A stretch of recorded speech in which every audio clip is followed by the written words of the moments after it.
नमस्कार, प्रणाम, सत श्री अकाल, वालेकुम सलाम। मैं कौशल कुमार आप लोग का फिर से एक बार क्रांति न्यूज़ चैनल की तरफ से हार्दिक स्वागत और अभिनंदन करता हूं और दिवाली की ढेर सारी बधाइयाँ।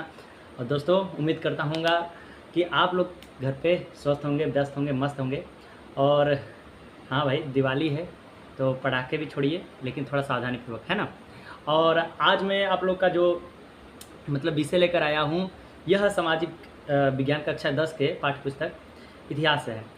तो दोस्तों, आज इतिहास का जो पहला चैप्टर है, जिसका बोलते हैं यूरोप में राष्ट्रवाद, तो आज उसका हम लोग क्वेश्चन 10 ही क्वेश्चन है, लेकिन उसको बाकायदे चीर फाड़ करेंगे, उसका ऑपरेशन करेंगे। और आप घबराने की कोई बात नहीं है, क्योंकि घबराता वही है कि जो थोड़ा बहुत पढ़ा रहता है, उसको थोड़ा बहुत ज्ञान रहता है, उसी को चिंता होता है। और ना पढ़ने वाले को तो चिंता होता ही नहीं है, ऐसा मैंने अनुमान लगाया है ना। तो ठीक है, कोई बात नहीं। तो चलिए शुरुआत करते हैं, लेकिन शुरुआत करने से पहले मैं चाहूँगा कि थोड़ा सा देखिए, बिना थ्योरी का ना प्रैक्टिकल में मज़ा नहीं आएगा। तो सबसे पहले तो आपको थ्योरी कर लेनी चाहिए थी। अगर जिस बच्चे ने अभी नए नए यहाँ पर ज्वाइन हुए हैं, जो नए बच्चे हैं, उनको मैं बता दूँ कि मेरा क्रांति न्यूज़ चैनल है और इस पर सारे चाहे क्लास 9 हो, 10 हो, 8 हो, और एनसीईआरटी हो या फिर एससीईआरटी हो, बिहार बोर्ड हो या यूपी बोर्ड हो, सारा का सारा हिंदी मीडियम में आपको सारे लेसन्स, चाहे हिस्ट्री, सिविक्स, जियोग्राफी और कोई भी हो, इकोनॉमिक्स, सारा विषय उनको व्यक्तिगत रूप से सुचारू ढंग से बताया गया है। तो बिना कोई देर किए हुए, ठीक है, आप लोग पहले, मैं नहीं बोलता, देखो मैं एक चीज़ में जानता हूँ। हाँ हाँ बहुत अच्छी बात है दिनेश बेटा, नए लोग जुड़े हैं और कुछ ऐसे भी होंगे कि जो वीडियो अभी देख रहे हैं, तो शुरू से लेकर अंत तक जो तक नहीं देखोगे ना भाई, तब तक समझ में नहीं आएगा, ठीक है। और कुछ बच्चे होते हैं, कोई बात नहीं, देखो पढ़ने वाले 10 भी रहेंगे ना, तो मेरे लिए 10,000 से बढ़ के हैं, है कि नहीं।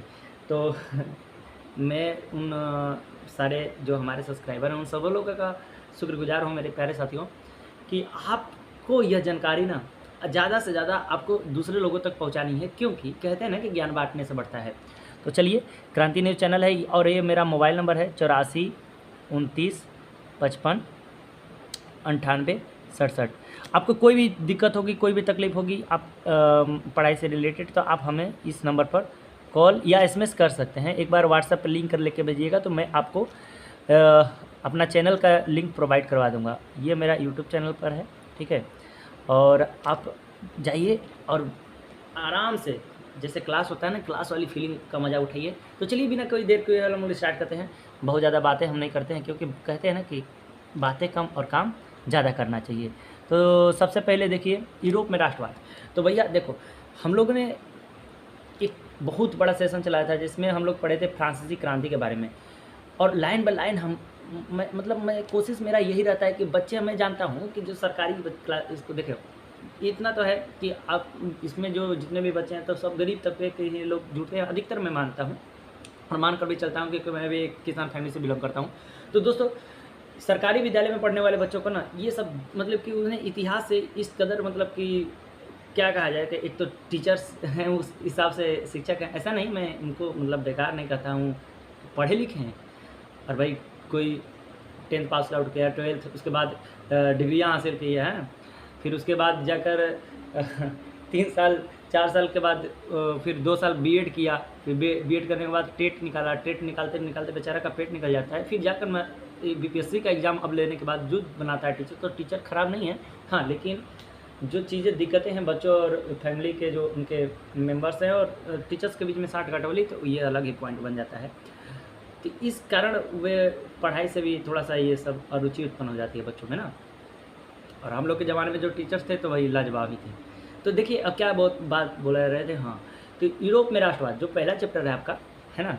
देखिए, यूरोप में राष्ट्रवाद का उदय, अगर एनसीईआरटी पढ़ेंगे तो उसमें हो गया, लगभग कंटेंट एक ही रहता है, नाम थोड़ा बहुत इधर उधर हो सकता है। तो उसमें आप जैसे क्लास 9th में पढ़े होंगे फ्रांसीसी क्रांति एनसीईआरटी में, और अभी आप जब क्लास 10 में हैं, तो आपको, अच्छा एक चीज़ है, मैं बता दूं कि क्लास 10 में फ्रांसीसी क्रांति का थोड़ा सा इधर से, थोड़ा सा उधर से, तो ये चीज़ें आपको लिंक कैसे बैठाना है, यही टीचर एक बार हेल्प करता है। तो मैं सबसे पहले अपने गुरु, है ना, देखो गुरु का नाम नहीं लेना चाहिए, क्योंकि जानते हो हज़ारों गुरु हैं, बुरे मान लेंगे, तो मैं उनका पहले राहुल सर का बहुत ज़्यादा धन्यवाद देना चाहता हूँ, क्योंकि वे हमें नाम बता दिया, कोई बात नहीं, ऐसे बहुत सारे सर हैं।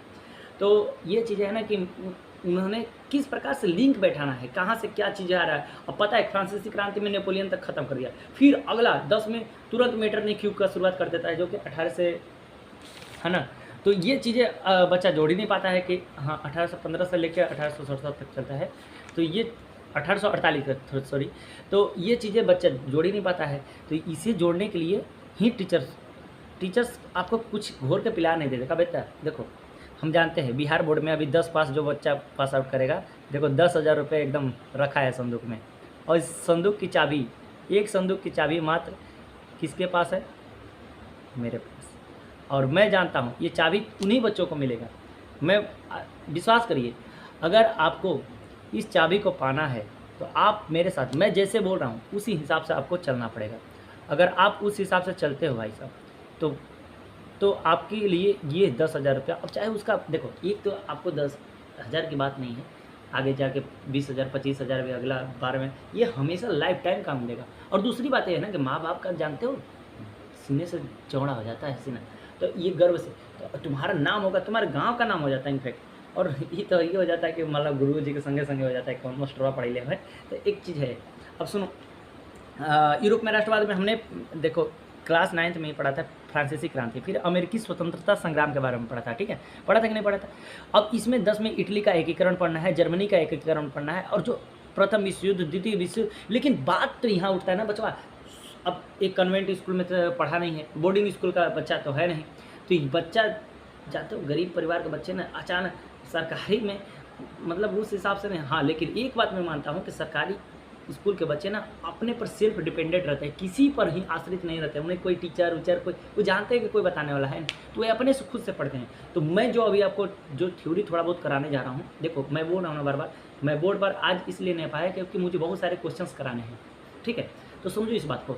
तो जो आज मैं थोड़ा बहुत थ्योरी कराऊंगा उसको एक बार आप क्लास ख़त्म होने के बाद एक बार आप किताब उठाकर देख लीजिएगा, एक बार बस उठाकर देख लीजिए, ऐसे ही सरसराही निगाह से देखना ना।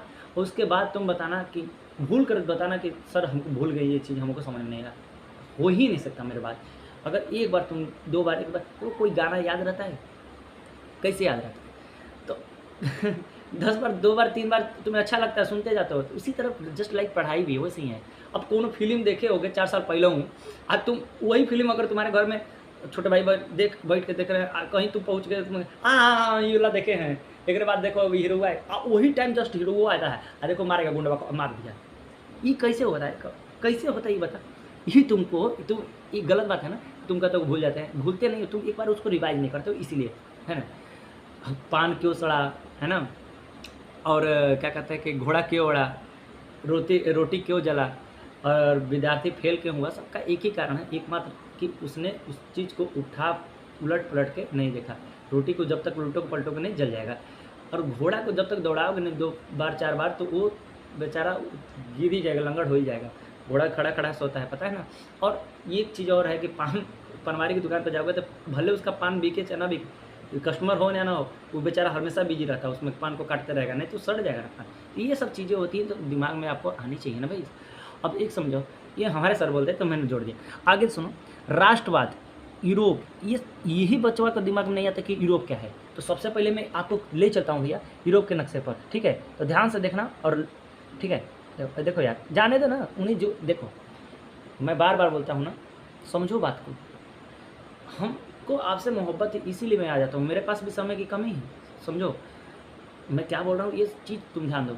देखो हम बोलते हैं ना, 1.25 लाख था एक लड़ावा, है ना, कैसे बोलते थे गुरु गोविंद सिंह जी कि गिदर नालों में शेर बनावा, चिड़िया नालों बाज लड़ावा, 1.25 लाख दा एक लड़ावा, गुरु गोविंद सिंह नाम कहा।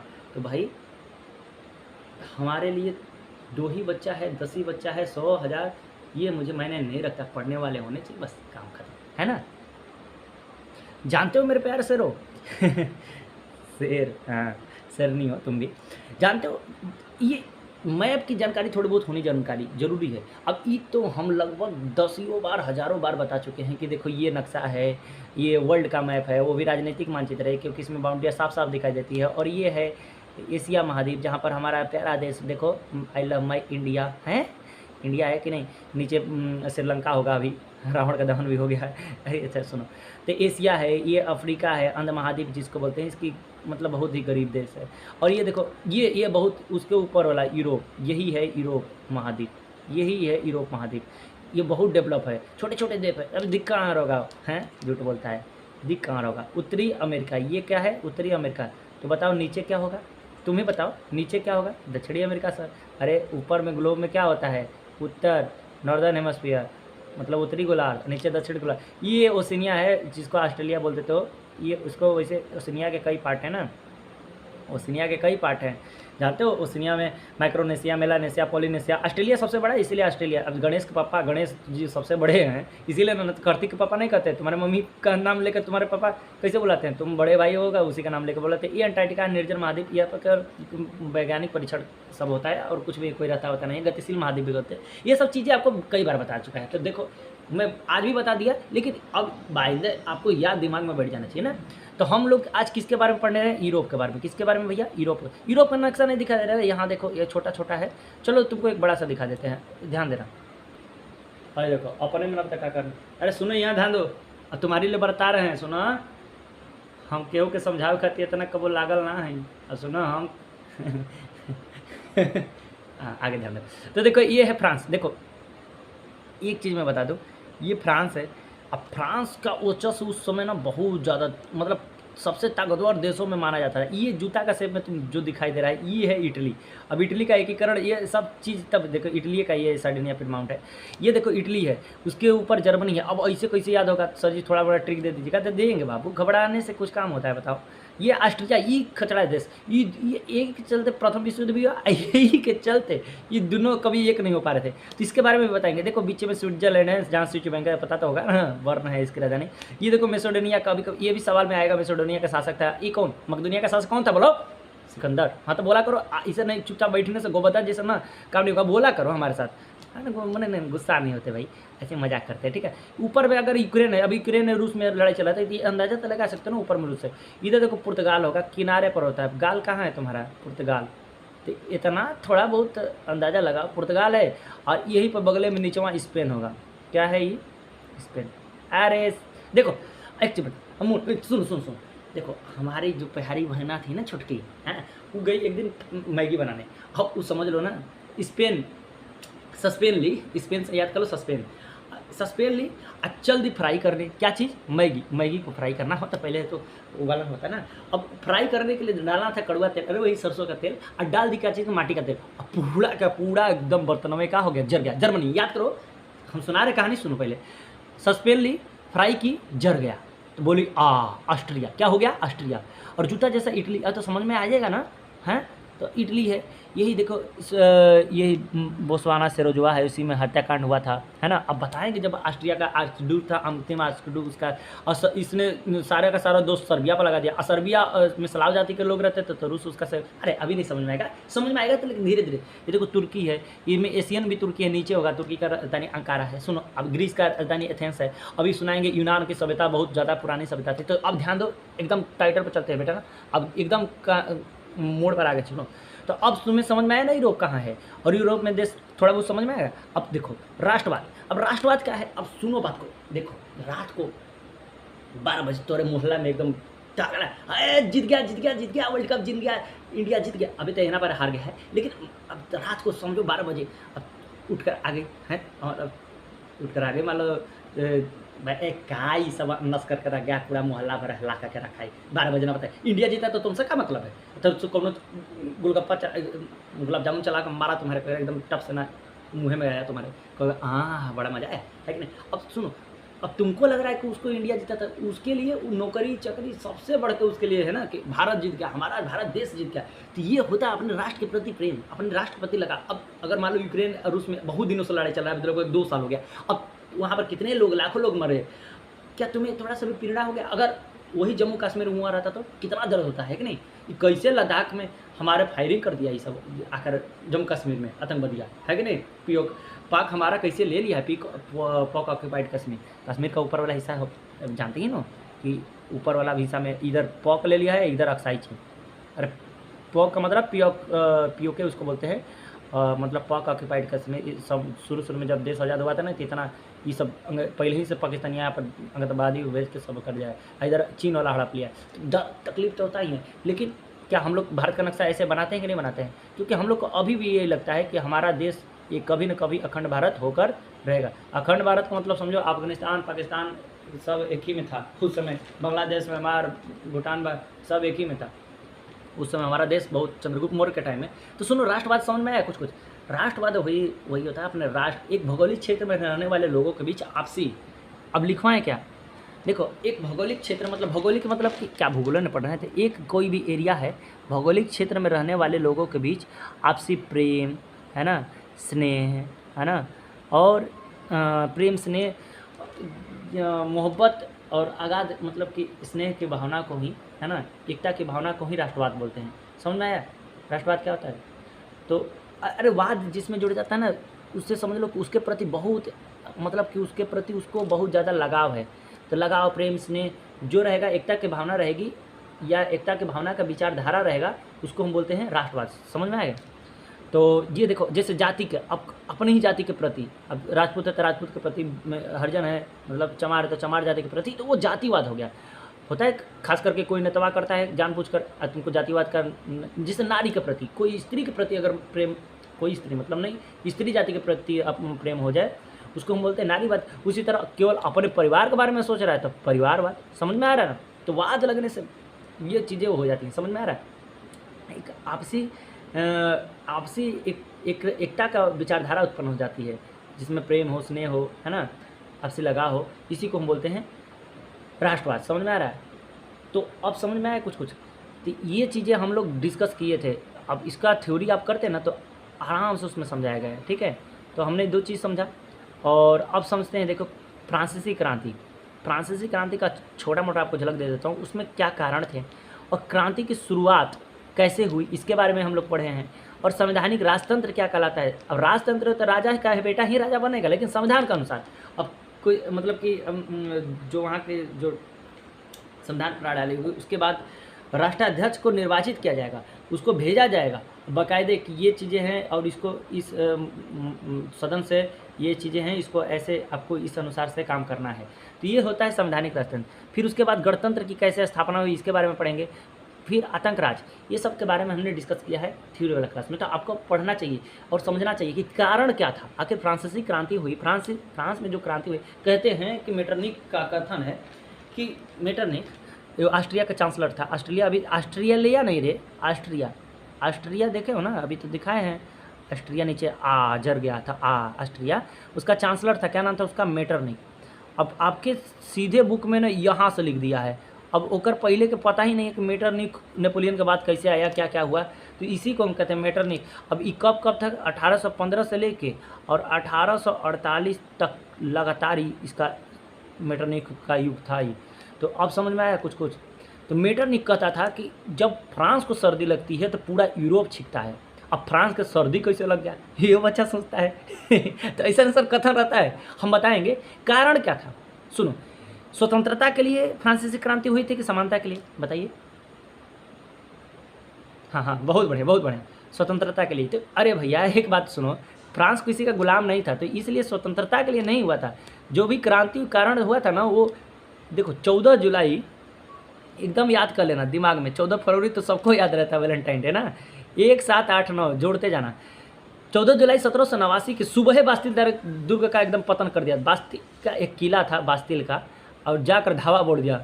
और बास्तिल के किला पर ज़्यादा लोग तो नहीं थे, लेकिन जितने भी कैद थे ना, एक निरंकुशता का प्रतीक था बास्तिल का दुर्ग। निरंकुश क्या होता है हम बताएंगे, ठीक है? निरंकुश जिस पर कोई दबाव ना हो, तो निरंकुशता का प्रतीक था। राजतंत्र जो था ना, एकदम निरंकुश राजतंत्र था। अब जो हम फ्रांस के राजतंत्र बताए हैं कैसा था, लुई 14वां, लुई 15वां, लुई 16वां, क्या थे आखिर? लुई ऐसे नवाब का। अब हमारे भारत में कभी देखे हो मोहन प्रसाद 1 मोहन प्रसाद 2, ऐसे होता था हमारे दोस्त, घबराओ नहीं, तो याद हो जाएगा। तो देखो निरंकुश था एकदम। और वंश कौन सा चल रहा था? तो बुर्बो वंश। कौन सा वंश? बोलो, हमारे साथ बोलोगे तभी समझ में आए। देखिए रोमनो वंश चल रहा था रूस में, और फ्रांस में पूछेगा तो कौन सा वंश था? बुर्बो वंश। और पूछेगा कि नेपोलियन साम्राज्यवादी नीति का जब समापन हुआ तो उसके बाद कौन सा वंश फिर से आया, तो फिर से ही मेटरनिख ने बुर्बो वंश ही लाया था। और बुर्बो वंश का जो बना था, देखो लुईस 17वां तो नहीं बना, क्योंकि लुईस 16वां को तो फांसी पर चढ़ा, गिलोटिन पर चढ़ा दिया गया था, तो लुई 18वां बना था। और ये भी बुर्बो वंश से, लेकिन उसके बाद जब 1838 में 1830 की जब क्रांति होती है, याद हो जाएगा डेट यार, तुम घबराता नहीं है, घबराना नहीं। 1830 की क्रांति होती है। क्रांति क्यों हुई? अच्छा, क्रांति नहीं समझ में आ रहा है? अरे भैया, क्रांति न्यूज़ तो हमारा चैनल है। क्रांति जानते हो, कोई अगर मोटो फिक्स है किसी पर्पस से, कोई पर्पस से, कोई पर मतलब उसका उद्देश्य एकदम स्थापित है कि यह हमारा काम है, ये हमको इतने बजे धावा बोलना है, इतने बजे आक्रमण करना है, इस बजे इतने बजे शस्त्रागार को लूट लेना है, इतने बजे जमाबंदी करना है, ये सब चीज़ें पहले से प्लानिंग फिक्स हो, उसको बोलते हैं हम क्रांति। लेकिन क्रांति का मतलब होता है ना अचानक परिवर्तन, तीव्र गति से परिवर्तन, बहुत ही फास्टली, बहुत ही क्या होता है, तीव्र गति से परिवर्तन, तीव्र, बहुत तेज़ी से। अब जैसे ग्रीन रिवोल्यूशन, अब हमारा देश जब आज़ाद हुआ था, अंग्रेज अंधेरे गले के मुहाने पर छोड़ गए थे, उसमें खदानों की बहुत ज़्यादा कमी थी, और खदानों की कमी होने के कारण ये था कि निम्न कोटि के पैदावार हो रहे थे, फसल थी, हाइब्रिड की फसल नहीं थी, तो ये चीज़ें थी, या फिर साधनों का उचित संसाधनों का उचित विकास नहीं हुआ था, तो या फिर वितरण प्रणाली अजब गजब ढंग से था, बेतरतीब तरीके से। तो ग्रीन रिवोल्यूशन हमारे यहाँ एम.एस. स्वामीनाथन जी ने लाया, जिस अभी भारत रत्न का पुरस्कार दिया गया है। उसके पहले जानते हो नॉर्मन बोरलॉग ने लाया था, तो ये भारत में लाया था। तो क्रांति है, हाँ, भूरा रेवोल्यूशन होता है, भूरा भी क्रांति होता है, रजत क्रांति होता है, और मत्स्य क्रांति होता है, बहुत सा होता है। तो क्रांति मतलब तीव्र परिवर्तन। अगर विद्रोह का किया जाएगा तो अभी देखो अग्निवीर वाला 2 वर्ष पहले हुआ था, अग्निवीर वाला सब जो स्कीम लाए थे मोदी जी, सब लड़के भड़क गए थे। अब कहे कि इतना मेहनत करने के बाद भी गारंटी पर नहीं ले जा रहे हैं, वारंटी पर नहीं ले जा रहे हैं, और काम कर रहे हैं कि नहीं ठेका पक्का मजदूर बना के ले जाएंगे। तो लड़के ने बहुत सारे बस डिपो को जला दिया है कि नहीं। और बस डिपो नहीं फूका, बस डिपो को तो फूका ही फूका, रेलवे का पटरी भी उखाड़ दिया, स्टेशन सब कुछ ध्वस्त कर दिया। लेकिन किसका कोई फायदा हुआ था? नहीं फायदा। क्यों? क्योंकि उसका कोई नेता था ही नहीं, नेतृत्व करने वाला चाहिए ना नेता। जानते हो क्रांति करने से नहीं होता है। देखो आंदोलन, इसी तरह एक समझ एक और आएगा, आंदोलन, ये भी वर्ड तुम समझे होगे। आंदोलन जैसे स्वतंत्रता संग्राम चला था ना, अब आंदोलन चलते हैं, महात्मा गांधी का असहयोग आंदोलन चला, सबने ज्ञान आंदोलन चला, भारत छोड़ो आंदोलन चला। अब सुनो, आंदोलन बहुत धीरे धीरे होता है, क्रांति थोड़ी तीव्र गति से होती है। ये सब चीज़ें आपको समझाया गया है थ्योरी वाले क्लास में, ठीक है ना। तो बार बार आप प्लीज़ ये सब चीज़ें आपको समझना चाहिए था, है ना, ठीक है, कोई बात नहीं। अभी बुर्बो वंश की बात कर रहे थे, कौन सा था? लुई 16। आपका शुरुआत फ्रांसीसी क्रांति में लुई 14वां से नहीं हुआ है, लुई 16वां से हुआ है। अब लुई 14वां के बारे में जब तक नहीं पढ़ोगे, लुई 15वां के बारे में जब तक नहीं पढ़ोगे, तो लुई 16वां के बारे में कैसे समझ लोगे? तो यही चीज़ें बच्चों को बताते हैं टीचर, ठीक है। तो हम लोग कुछ करते नहीं हैं, समझो बात को। 14 जुलाई 1789 को बास्तिल की दुर्ग पर अचानक हमला होता है, और वहाँ निरंकुशता का प्रतीक, निरंकुश का मतलब समझो लुई 14वां। अरे नाम सुनो, इनका काम सुनो। एक चीज़ तुमको दिखाते हैं भाई लुई 14वां के बारे में। लुई 14वां, हाँ, फ्रांसीसी लुई 14वां 1643 से लेकर 1715 तक इन्होंने लगभग कितना शासन काल है इनका, सोचो 72 वर्ष तक नॉन स्टॉप शासन किए हैं। 72 वर्ष तक। तुमको जानकर हंसी आएगी ये चीज़ कि जब ये राजा बने थे ना, तो इनका उम्र कितना था? 5 वर्ष।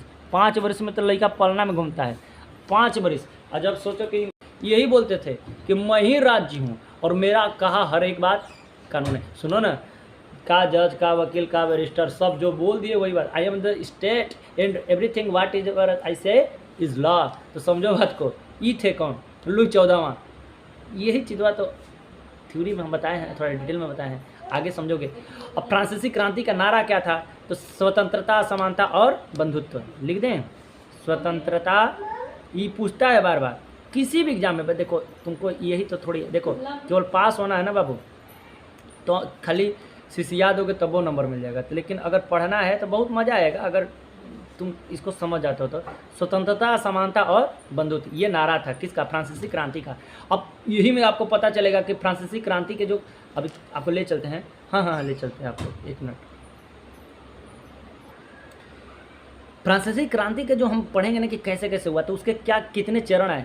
पहला संवैधानिक चरण था, राजतंत्र आया और 1789 में, और 1792 तक।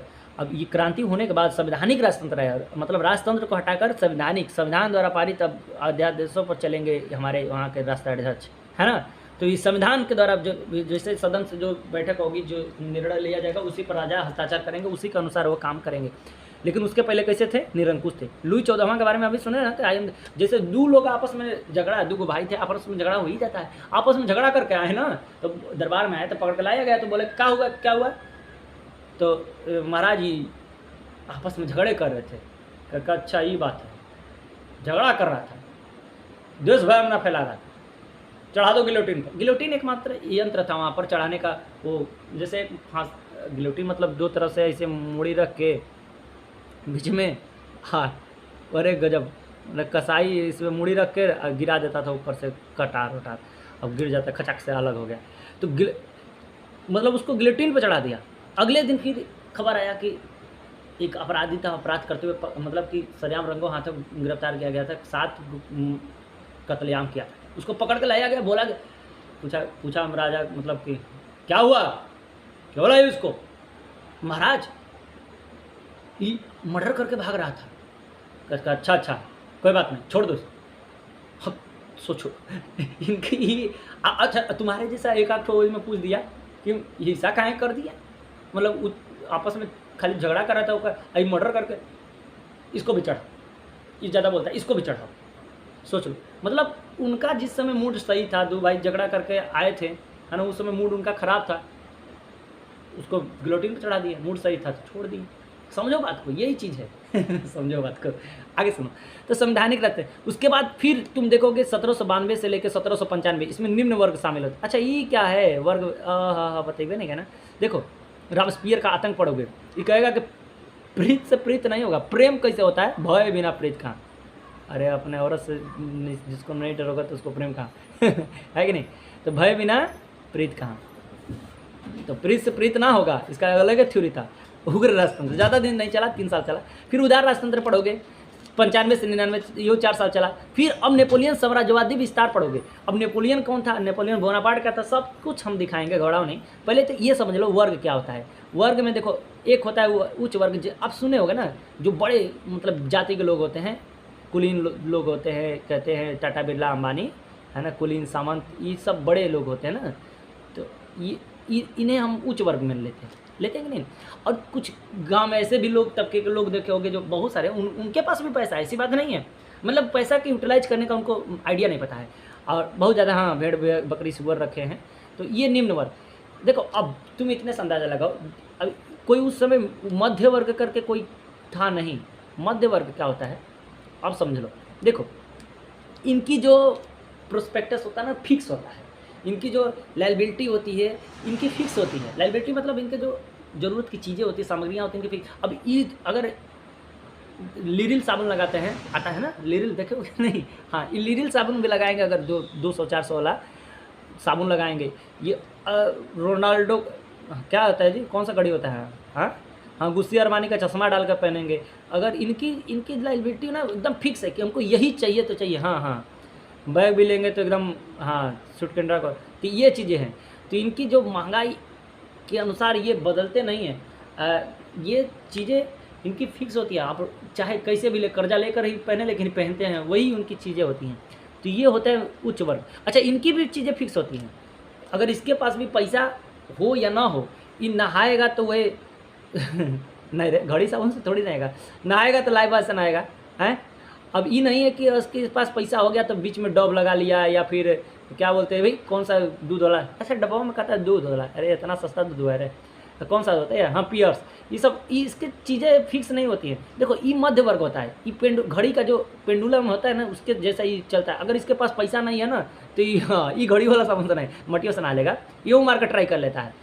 और इसके पास अगर पैसा हो गया तो कहेगा कहाँ लगाता है सब, तो निशा लिरिल कौन सा साबुन लगाता है रे, वो तो निशा लगा के देख लिया, तो डब लगाएगा, पियर्स लगाएगा पैसा खत्म तो वो लगा के देख लेगा, और नहीं है तो अपना डिटेले पर काम चलेगा। तो ये चीज़ें होती हैं। अब सोचो ये मध्य वर्ग वाले कहीं भी बाज़ार में जाएंगे ना, तो देखेंगे कि क्या चीज़ें हमारे मतलब बाजार गए किसी दुकानदार को, उनको पेस्ट भी लेना है तो कहेंगे भैया पेस्ट दिखाइए, तो कई रंग का पेस्ट देखेंगे, उनको जूस में उचित पड़ेगा, है ना, कम बेसी जहाँ से भी जैसे, तो सस्ता वाला चीज़ देख कर वो ले लेंगे, जैसे उनकी आमदनी होगी उसके हिसाब से वो ले लेंगे। और निम्न वर्ग वाला मुँह मारेगा एकदम यार लगाया एकदम राखी मार के बालू से बलुआ मुठ एकदम ठीक है, नीम का दतवन मारा खचाखच से। तो ये होता है निम्न वर्ग, समझ में आ गया ना। तो ये निम्न वर्ग का भी प्रोस्पेक्टस फिक्स लेते हैं ये, लेकिन घड़ी के पेंडुलम जैसे से घूमते रहते हैं। लेकिन तो उस समय क्या था ना, उस समय जो क्रांति हुई तो कौन सी क्रांति थी, तो पूछेगा तो ये मध्यवर्गीय क्रांति थी। फ्रांस की जो क्रांति थी मध्यवर्गीय क्रांति थी। लेकिन क्या निम्न वर्ग शामिल था? हाँ, निम्न वर्ग भी शामिल था। वही उग्र राजतंत्र पढ़ोगे रॉबेस्पियर का आतंक, तो निम्न वर्ग भी शामिल था। लेकिन बाकी जितने भी हैं संवैधानिक राजतंत्र, उदार राजतंत्र, नेपोलियन साम्राज्यवादी, ये सब मध्य वर्ग से आते थे। ठीक है, तो हम लोग इस चीज़ को समझे, अच्छे से समझ ली कि नहीं?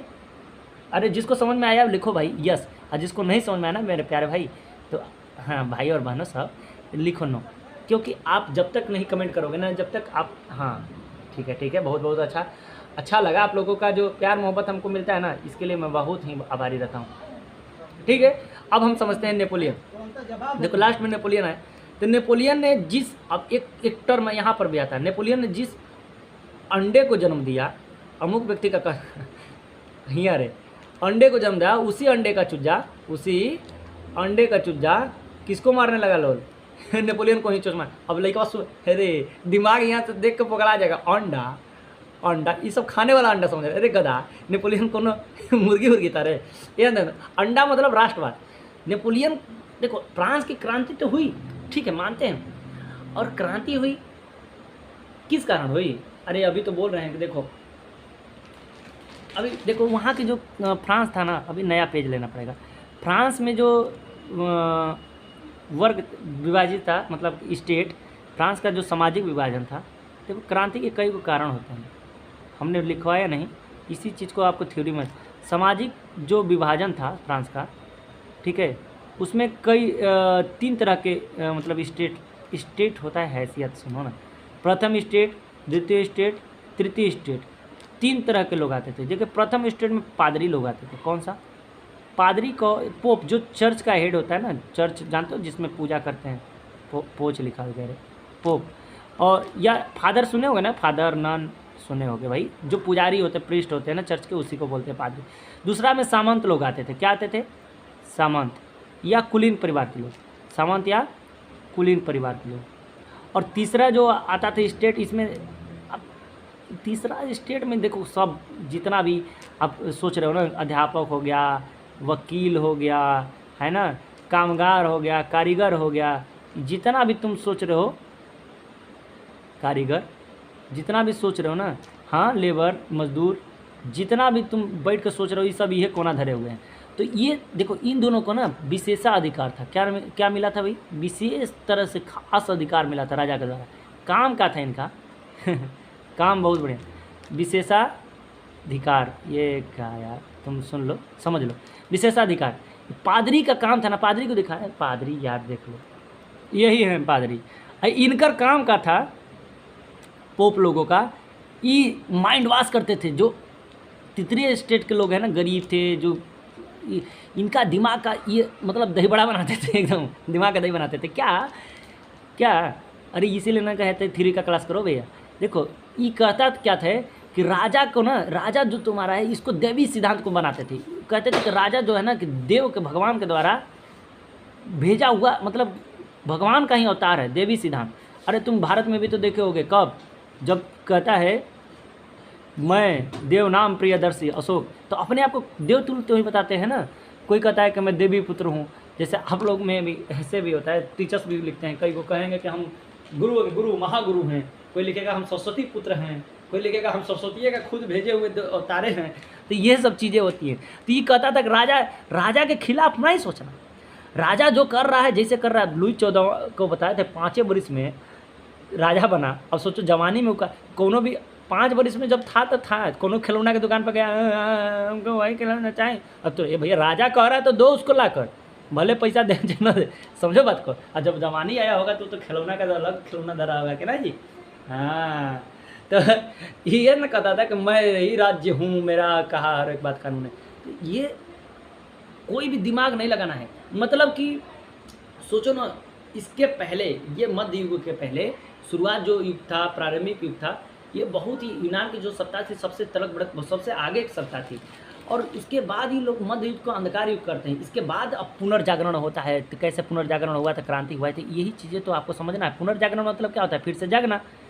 तो बाद में लोग अपना दिमाग लगाने, ये उस समय कहता था कि नहीं, ये पोप कहता था कि पृथ्वी अगर कह दिया कि सूर्य का चक्कर मारता है, सूर्य मारता है पृथ्वी का चक्कर, तो मान लो, क्योंकि ये जो कह रहा है इसका बात मानना अनिवार्य था। इस दिमागे का वास कहता है कि अब कोई अगर उस समय खोज कर दिया, जैसे कापरनिकस ने आकर बोला था कि नहीं महाराज ऐसा नहीं होता है, पृथ्वी के जैसे अन्य और ग्रह भी सूर्य का चक्कर मारते हैं, चढ़ा दिया उसको गिलोटिन पर।